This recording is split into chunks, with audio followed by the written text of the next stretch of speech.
Let's start with section 1, defining the threat and threat sources.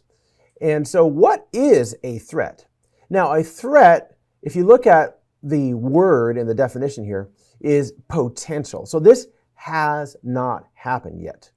The potential occurrence of what? An event. But the event is undesirable. We don't want whatever this is to happen. It could be a security breach of some sort. It could be a software breach. It could be an intrusion into the network. And the reason I use those examples is because that potential occurrence can damage or disrupt the operation and functional activities in the organization. So we really want to avoid that potential issue. And so what attackers, cyber criminals do is they use threats to infiltrate systems, steal data, and data like your personal data, your customer data, credit card data, financial information, passwords, and usernames. And that's how the attacker uses the threat. So threats come from multiple locations. And most of the time, we are focused right over here on the intentional threat. But let me tell you that there are unintentional threats. Like, for instance, fires, floods, and power failures. There have been many organizations that have had their organization, their building, in, let's say, California, where there's a wildfire, and the wildfire burns their organization down. That was a threat. In fact, it was worse than maybe even if they had been attacked by a criminal, a terrorist, or a hacker, right? Or there's another organization that has their organization on a 100-year floodplain. Well, the 100 years is up on average, and they can get their whole first floor where their IT area is flooded. You've had power failures. I remember just the other day, I was sitting in my office and at my home studio, and all of a sudden I heard clicking noises, and I looked out of my office and the power went out, and then it came back on. It was a short power outage, but fortunately I had uninterruptible power supplies for everything in my office except for my printer, and didn't lose any data. But a power failure can cause you to lose hard disks, hard drives, SSDs, flash drives, and actually lose data and affect your organization. We also have unintentional, like an unskilled administrator. You know, I've been a network and system administrator for many different jobs over the decades, and there have been times when I have broken something because of lack of skill, accidentally. Oops. Most of the time I fixed it before anyone found out. Oh, you shouldn't have deleted those 20 users. Restore users. Okay, whew, the users are back. No one will notice. Hopefully no one was trying to log in. I don't remember specifically deleting 20 users, but items like that where it's an accident or you did something wrong. There was a network engineer for an organization that had a big cloud. As far as I know, they still exist. This happened probably in 2016 or 2017. And this network engineer, system engineer, for this cloud provider had written a script. The script was purposed to reboot a server. He ran the script and it rebooted all of the servers in the data center.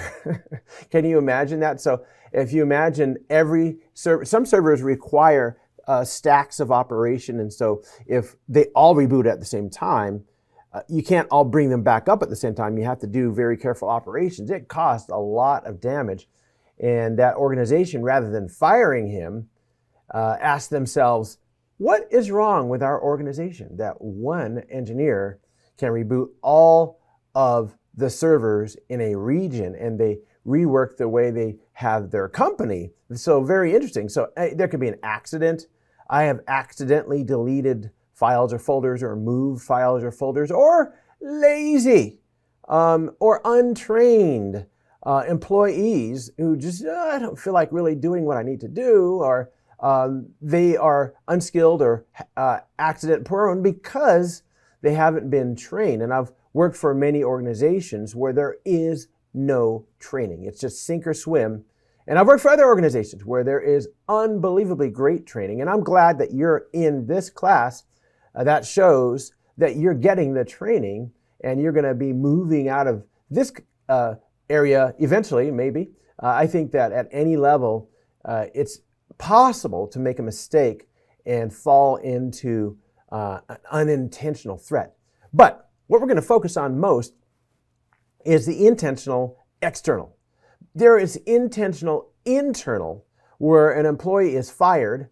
I've been in jobs before where I wasn't fired, but I left the organization and they out-processed me improperly. I still had keys and maybe even a card, and my account still worked. And if an employee gets fired and they still have some type of access, they can become a threat. A disgruntled employee, somebody who works for the company and they're just, they've had enough. They hate their manager or their boss, and they've had trouble with fellow employees. They can become a problem.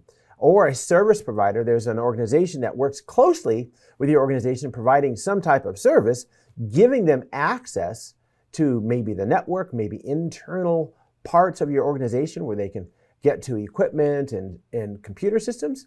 Or a contractor, same thing, where they have access to your organization. So that's a possibility. But really what we focus on in terms of ethical hacking is that external source, where we have threat groups, organized hackers, organized criminal gangs, terrorists that maybe your organization gets swept up in an attack of a lot of organizations by a terrorist, or maybe there's a foreign intelligence agent and you work for a United States government organization, and absolutely you're going to be targeted by foreign intelligence agents. Or you could work for another country and be targeted by the United States intelligence agents. There's a whole subtext of warfare always happening between nations.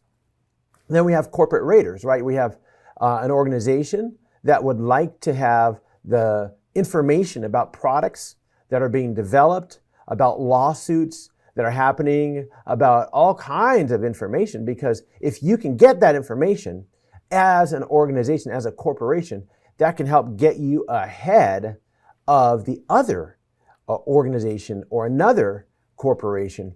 And so we see corporate to corporate type of attacks, nation to nation type of attacks, organized hackers, organized attackers, and every once in a while a one-off attack where a lone wolf attacker, where you hardly ever see that today, attacks an organization. So these are the threat sources.